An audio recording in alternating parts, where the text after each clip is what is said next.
왕성한 아들들을 다 장가를 보내고 이제는 인생의 황혼을 살아가고 있는 여자입니다. 남편은 10년 전 암으로 세상을 떠났고 저는 교단에서 일을 하다가 퇴직 후 집에서 시간을 보내고 있습니다. 큰아들은 사업을 하고 있고요. 큰 며느리는 피부과 의사입니다. 동료 의사와 함께 동업으로 피부과를 운영했었습니다. 지금은 혼자 운영하고요. 둘째 아들은 대기업에 다니고 있어요. 키도 훤칠하고 인물도 좋아서 주변에서 아들 소개시켜 달라는 사람이 참 많았어요. 좋은 자리가 정말 많이 들어왔죠. 큰 며느리도 뭐 하나 부족함 없는 아이라서 제가 자식 복에 며느리 복도 있나 보다 했어요.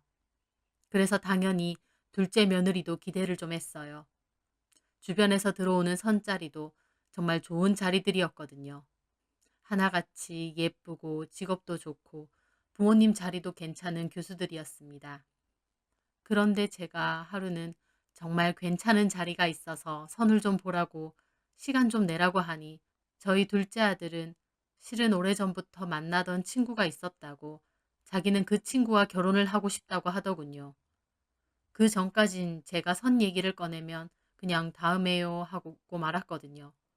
그런데 이미 만나는 아가씨가 있었다니 저한테는 감쪽같이 말도 안 하고 저한테는 감쪽같이 말도 안 하고요. 제가 왜 그간 말 안 했냐 하니 여자친구가 말하지 말라고 했답니다. 아들의 말론 여자친구 본인이 좀 부족한 것 같아서 아들하고의 연애에도 몇 번 헤어지려고 했다는군요. 하지만 저희 아들이 너무 좋아해서 끝까지 쫓아다녔고 결국 결혼하기로 약속했다고요. 저는 도대체 어떤 애길래 저희 아들이 저렇게 껌뻑 죽나 궁금했어요. 제 아들이라서가 아니라 어디 하나 빠지는 데 없는 애고 학창 시절부터 인기도 정말 많았거든요. 그런데 그런 아들이 꼭 결혼하고 싶은 여자라고 하니 저는 너무 궁금했죠. 아들은 안 그래도 조만간 소개를 시켜준다더군요. 저는 물어보고 싶은 게 많았지만 만나서 직접 얘기해봐야겠다 싶어 꾹 참았어요. 그렇게 아들은 자리를 마련했고 저희 집으로 인사 오기로 해서 저 포함해서 큰아들네 식구들도 다 저희 집으로 왔죠. 그렇게 작은 며느리 될 애가 인사를 왔어요. 이름이 정은이라고 하더군요. 안녕하세요, 어머님. 최정은입니다. 어서 와요. 온다고 수고했어요. 식사부터 해요. 정은이의 인상은 나쁘지 않았어요. 서글서글하고 옷차림도 수수하지만 깔끔하더라고요. 외적으로도 저희 아들하고 참 잘 어울리고요. 하지만 밥 먹으며 이런저런 얘기를 들어보니 조건이 정말 안 좋더군요. 부모도 없어서 친척 집에서 얹혀 살다가 20살이 되고부턴 지금까지 혼자 살았다는 거예요.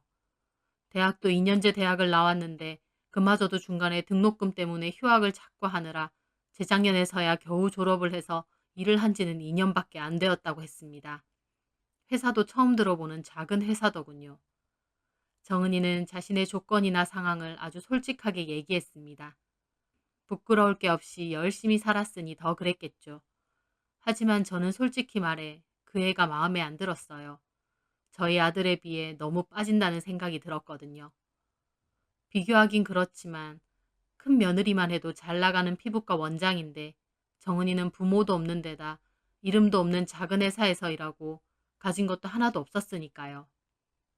저는 마음에 안 들어서 표정이 잘 숨겨지지 않더라고요. 그건 저희 큰 며느리도 마찬가지였습니다. 저보다 본인이 더 탐탁치 않은 얼굴이었어요. 정은이도 그걸 느낀 것 같았습니다.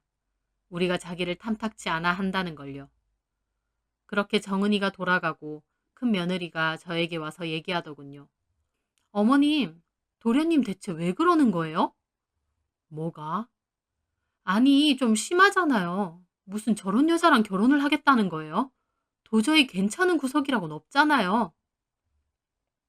저는 아무 말도 하지 않았습니다. 사실 큰며느리 말에 저도 공감이었어요. 우리 둘째가 뭐가 부족해서 저런 애와 결혼을 하려는 건가 싶었거든요. 어머님, 이 결혼 하게 냅두실 거예요? 지들이 좋다는데 어쩌겠니? 어머님은 너무 무르시다니까. 나 같으면 절대 결혼 안 시켜요. 그리고 동서지간도 수준은 어느 정도 맞아야죠. 무슨 저런 애를 동서로. 큰 며느리는 입이 대빨 나왔더군요. 그렇게 그날 저녁 정은이를 데려다 주고 온 작은 아들에게 저도 물었습니다. 잘 데려다 줬니? 네, 엄마. 정은이 어때요? 너 걔랑 정말 결혼하고 싶어?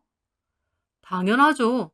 엄마, 제가 언제 결혼할 여자라고 데리고 온 적 있어요? 그만큼 확신이 들어서 엄마에게도 소개시킨 거예요. 뭐가 그렇게 좋은 건데? 다요. 근데 엄마는 마음에 안 드세요? 솔직히 잠깐 봐서 애가 어떤지는 모르겠다만 부모도 없고 사는 것도 영 어려워 보이고. 맞아요. 정은이 많이 어렵게 살았대요. 부모님도 일찍 돌아가셨고. 근데 조금 더 겪어보면 정말 좋은 여자예요. 마음도 깊고 내면이 정말 단단하고 멋진 사람이거든요. 오히려 참 제가 배울 점이 많아요. 아들의 말을 들으니 솔직히 정은이 그 애가 더 밉게 느껴지더군요. 뭐 어떻게 우리 아들을 구슬렸나 싶기도 하고요. 저희 아들은 아주 푹 빠진 것 같았습니다. 엄마가 반대해도 결혼할 거니? 제 물음에 아들은 좀 놀라더군요. 엄마, 그렇게 마음에 안 드세요? 아직 안 겪고 보셨잖아요. 사람은 나쁘지 않아 보여. 근데 아무리 그래도 조건이라는 거 무시 못하니까. 엄마, 그런 거 아무것도 아니에요. 저 솔직히 정은이 만나기 전에 조건 좋고 예쁜 애들 많이 만나봤는데요. 그런 거 다 의미 없어요. 결국 내가 제일 사랑하고 아껴주고 싶은 인연은 따로 있어요. 정은이가 그런 사람이고요.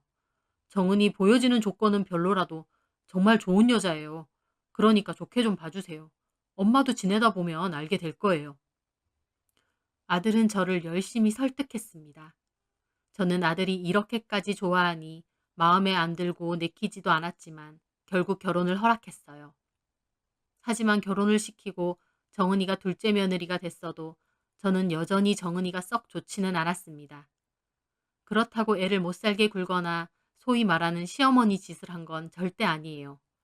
다만 자주 안 보기는 했죠. 가령 첫째 아들네는 오고 싶으면 언제든 오라 하고 제가 전화해서 놀러 오라고 하거나 어디 먹으러 가자고 할 때도 있지만 둘째네는 온다 그래도 제가 이런저런 핑계로 오지 말라고 한 적이 많습니다. 막상 와도 큰 며느리랑 대화를 주로 하지 정은이랑은 별다른 대화도 하지 않았어요. 정은이는 저에게 이런저런 말을 걸어댔지만 저는 그냥 필요한 대꾸만 하는 정도였지요. 지금 생각해보면 저도 참 어른스럽지 못하고 유치한 행동이었습니다. 교단에 있을 때 그렇게 사이좋게 지내라, 왕따 시키지 마라 해놓고 정작 저는 마음에 안 드는 둘째 며느리 왕따 시킨 셈이니까요. 정은이도 속으로 참 많이 서럽고 상처가 됐겠죠. 그러다 결국 일이 터진 겁니다. 그날은 저희 집에 온 가족이 다 모였어요. 둘째네도 오고요. 마당에서 바베큐 파티식으로 식사를 했는데 정은이가 고기는 자기가 잘 굽는다. 전에 고깃집에서 아르바이트도 했었다는 얘기를 꺼냈어요. 그런데 큰며느리가 못 들을 소리라도 들은 마냥 표정을 확 찌푸리더라고요. 그러더니 동서, 그런 얘긴 굳이 할 필요 없잖아? 그러는 겁니다. 정은이도 민망한지 웃으며 말하더군요. 왜요, 형님? 그게 뭐 좋은 일이라고 굳이 이런 자리에서 그런 얘기를 해? 그냥 제가 그런 아르바이트를 해봤어서 얘기해 본 거예요. 어린아이에 알바나 전전하면서 아등바등 산 게 뭐가 그리 좋은 일이라고 해맑게 얘기하냐고. 그 말에 저희 둘째 아들이 정색을 하더군요. 형수님, 왜 그런 식으로 얘기하세요? 그 말에 정은이는 작은 아들 팔을 잡고 말리더군요.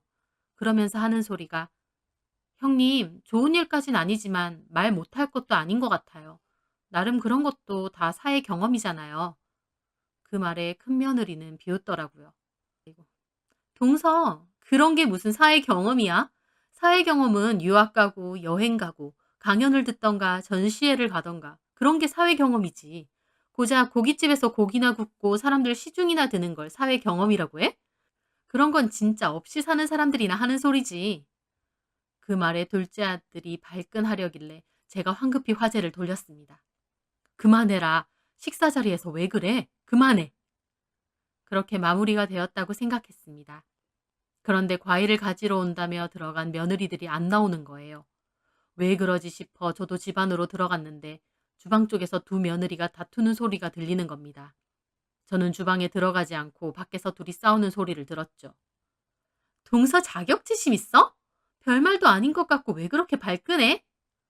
형님, 자격지심이 아니라 말끝마다 저 무시하시잖아요. 저한테 자꾸 왜 그러시는 거예요? 내가 뭘 어쨌다고. 무슨 말도 못하게 해? 동서, 다른 데서 그렇게 하지 마. 진짜 못나 보여. 사람이 없이 커서 마음의 여유도 없나 보지? 형님, 말 다 하셨어요? 어머머, 이것 봐. 눈 동그랗게 뜨고. 한 대 치겠다 아주? 동서 좀 웃긴다. 도련님이랑 어머님 앞에선 성격 좋은 척 살랑거리면서 나한테는 눈 동그랗게 뜨고 내가 만만해? 죄송해요, 형님. 근데 저도 속상해서. 속상할 게 뭐 있어? 남자 잘 만나서 결혼도 잘했구만. 솔직히 어머님이 자기 못 믿어도 반대 안 하고 받아줬잖아. 그거면 됐지 뭐 그리 욕심이 많아? 형님, 저 왜 그렇게 미워하세요? 하! 그럼 좋아할 이유는 뭐야? 나 자기 같은 여자 별로 안 좋아해. 쥐뿔도 없으면서 착한 척하는 그거 하나로 우리 도련님 꼬신 거잖아. 형님, 말씀이 너무 지나치시네요. 솔직히 내 말 틀려? 내 후배들 중에서도 우리 도련님 소개해달란 애들 많았어. 내 결혼식에서 보고. 의사직함에 집안 빵빵한 애들도 도련님 소개해달라는 마당에 동선 참 제주도 좋아. 서로 좋아서 한 결혼에 제가 왜 그런 얘기까지 들어야 해요? 결혼은 당사자들끼리 좋아서 하는 것보다 집안끼리의 만남이야. 그리고 동서지간에도 수준이 비슷해야 서로 끌어주고 도와주고 정보 교환도 하고 그러는 건데 이건 어디 말도 안 되는 게 들어와서 저도 들으면서 큰애 말이 너무 심하다 싶었어요. 그래서 내가 그만하라고 나서려는 찰나에 갑자기 저희 작은 아들이 제 뒤에서 화를 내며 주방으로 들어가더군요. 아마 좀 전에 집 안으로 들어왔다가 저 얘기를 들은 것 같았어요. 형수님, 지금 말 다 하셨어요? 둘째 아들의 말에 큰 며느리도 깜짝 놀랐어요.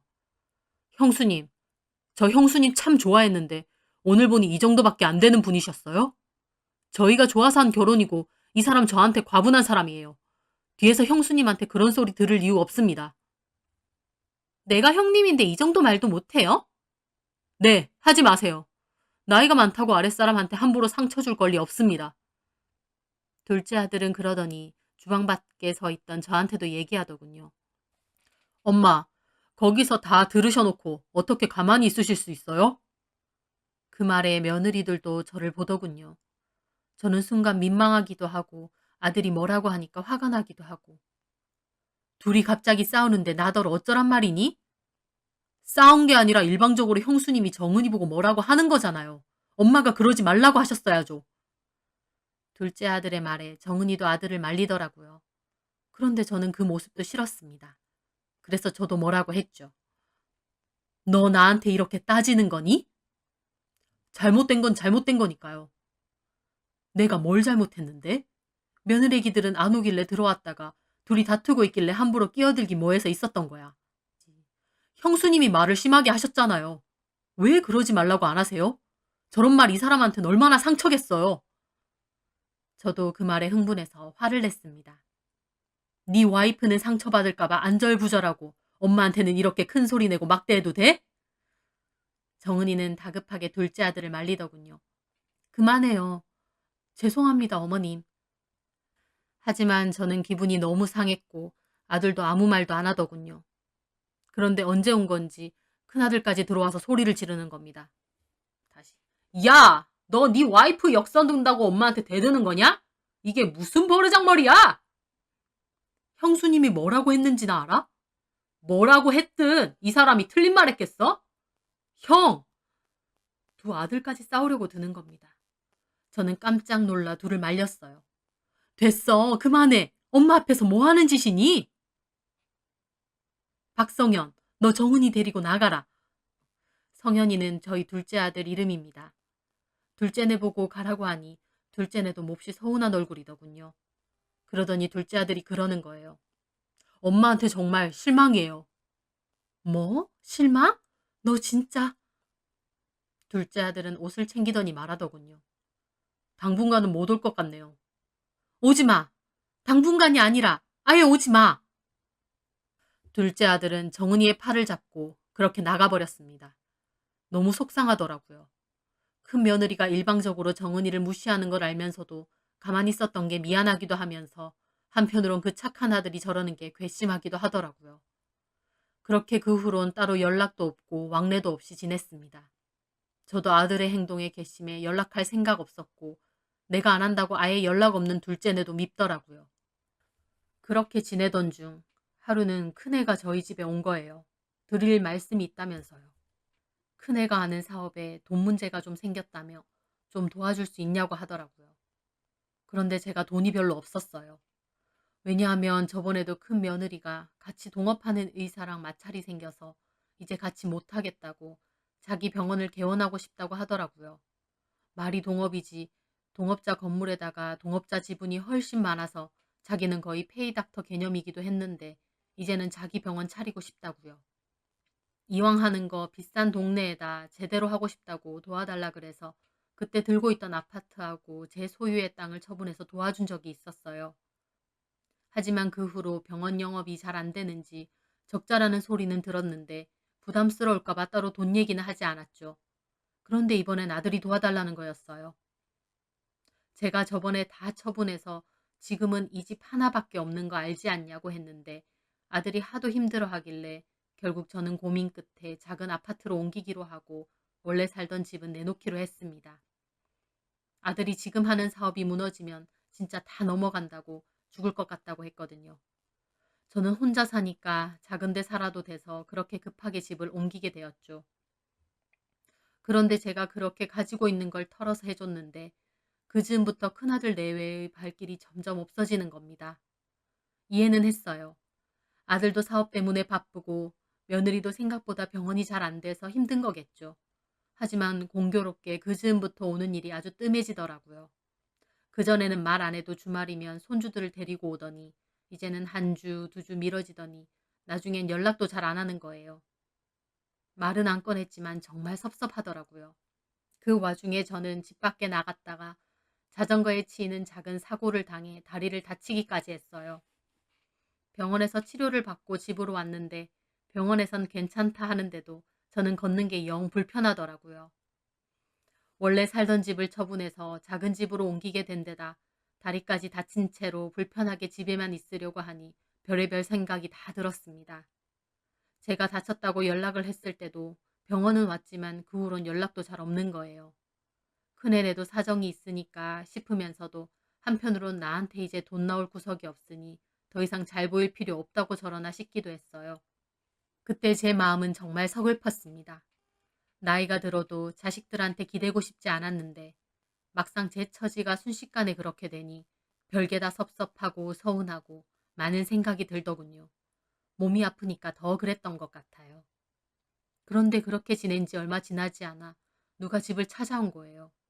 제가 문을 열어보니 다름 아닌 둘째 며느리 정은이었습니다. 저는 깜짝 놀랐어요. 그때 이후로 연락도 서로 안 해서 제가 이사 간 줄 몰랐을 텐데 온 겁니다. 어머님, 다리는 괜찮으세요? 정은이는 오더니 저한테 그렇게 묻더라고요. 저는 좀 얼떨떨해서 괜찮다고 했습니다. 여긴 어떻게 왔냐니까. 그때 그 일 있고 성현 씨가 연락도 못하게 해서 연락 못 드렸어요. 그러다가 어머님 생신도 다가오고 해서 형님께 연락드렸더니 여기로 이사하셨다고 하더라고요. 다리까지 다치셨다고 해서 놀라서 찾아온 거예요. 저는 그 난리를 치르고 나갔다가 이렇게 만나니 좀 민망하더라고요. 하지만 정은이는 저를 진심으로 걱정하는 것 같았어요. 이 집은 불편한 건 없으세요? 아직 다리가 좀 불편해 보이시는데 병원에선 뭐래요? 병원에선 괜찮대.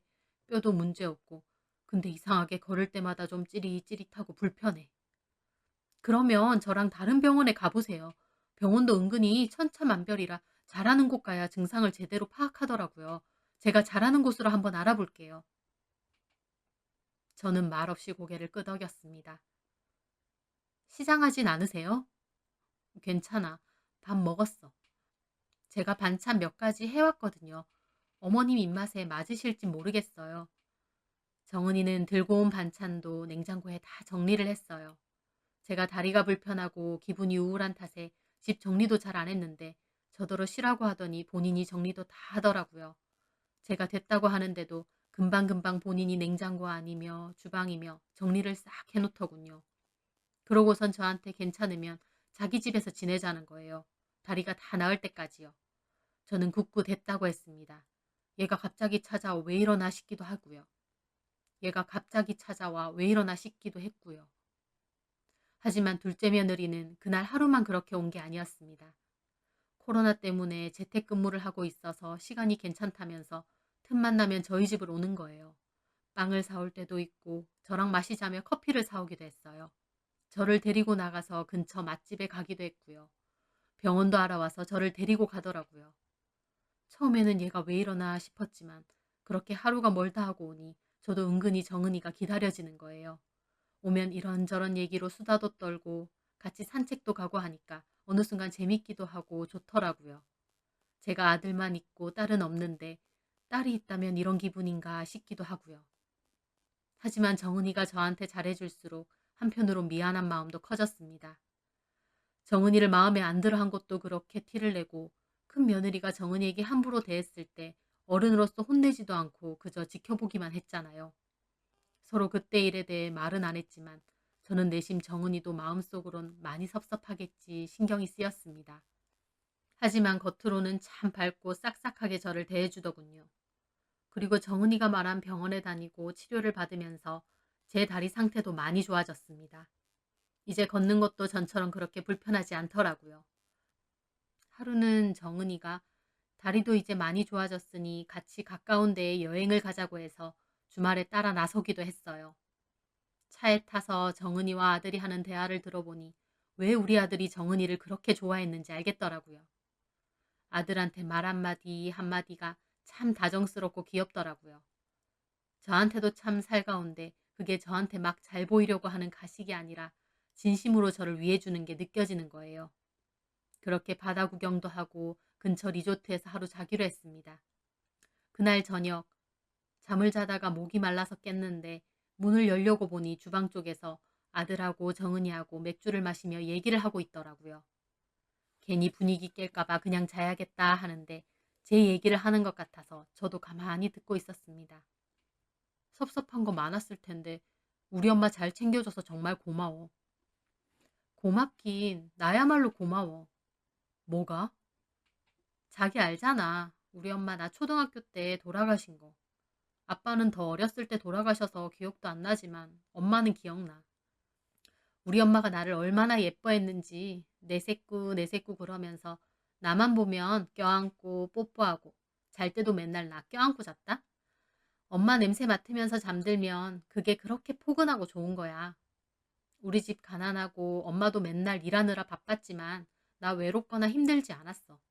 엄마가 나 정말 많이 사랑해줬거든. 그런데 엄마가 사고로 갑자기 떠나고 그날 학교에서 연락받고 선생님 차 타고 엄마 누워있는 응급실로 갔는데 우리 엄마가 눈도 못 감고 떠난 거야. 어린 내가 얼마나 눈에 밟혔을까 싶더라고. 내가 그때 다짐했어. 나 진짜 행복하고 밝게 살 거라고. 내가 씩씩하게 잘 살아야 눈도 못 감고 죽은 우리 엄마가 마음 놓고 떠날 수 있을 것 같아서. 그래서 엄마 죽고 친척집 전전하고 살았어도 나 괜찮았어.